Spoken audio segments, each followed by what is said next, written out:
Hey Google, turn this lamp on.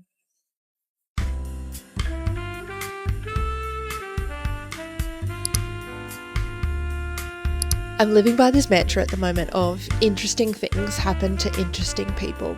I first heard this maybe a year ago on the Sex Talk Radio podcast. Industry icon Cindy Gallop said it, who is an icon in the sex tech industry. The more you do stuff worth talking about, the more people will want to talk to you about it. And then your life starts expanding in ways you probably didn't even plan for. This is what I would tell you if you told me your life was genuinely too boring to make content around. When I think of someone interesting in pop culture, I think of like Samantha Jones or Jessa from Girls. Those characters had character.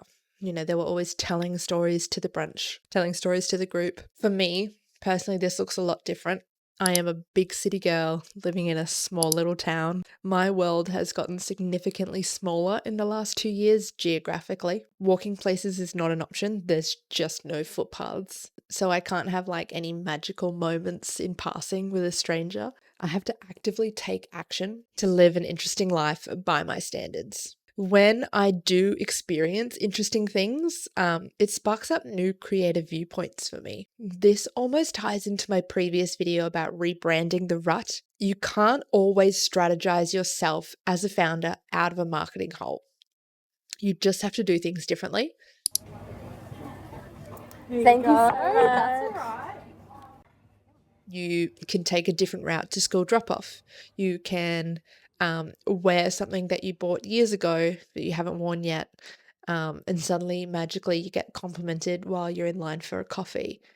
Today I messaged someone that I hadn't seen in years because I knew they were in town, and I asked them if I could bring them coffee while they did their home renovating.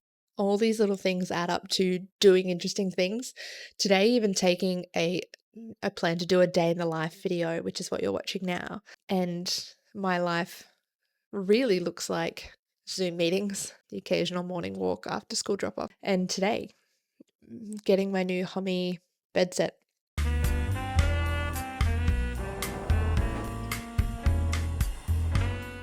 Because I didn't want to look at the same plain Jane Target ones anymore. So we something new, and that just like changes your whole outlook when you've got your brain has new input. You know, I call myself a consultant for hot girls, but I am in a town with more cows than there is cafes, and there's only one co-working space here. How does this relate to content?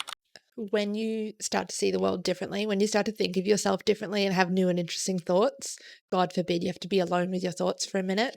Go for a walk without a podcast, go for a drive without music on, just listen to yourself and have thoughts. If you're a founder, you spend all your time thinking about your product, your service, your business, your marketing anyway. Let those thoughts come to fruition. If you do think you have a boring life, then you're going to have boring marketing. So doing these little things to make your day more interesting, to give yourself new things to create about, to give yourself new ways to create about old things you've already talked about. Interesting content's not about trends, it's about the source material. So consider this just like your 5-minute content marketing lesson. Do something different today, tomorrow, every day for the next week. See how you have different thoughts. See how you can market yourself differently.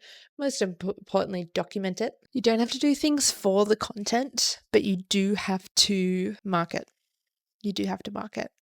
Unfortunately, it is the job you signed up for when you started your own business. So here's to living life a little bit more interestingly. I wanted something to feel a bit more like a hotel. So I got like that sateen cotton. Unfortunately, I forgot I had cats and there's holes in them already. Oh, mate. What do you have to say for yourself? Yeah, that's what I thought.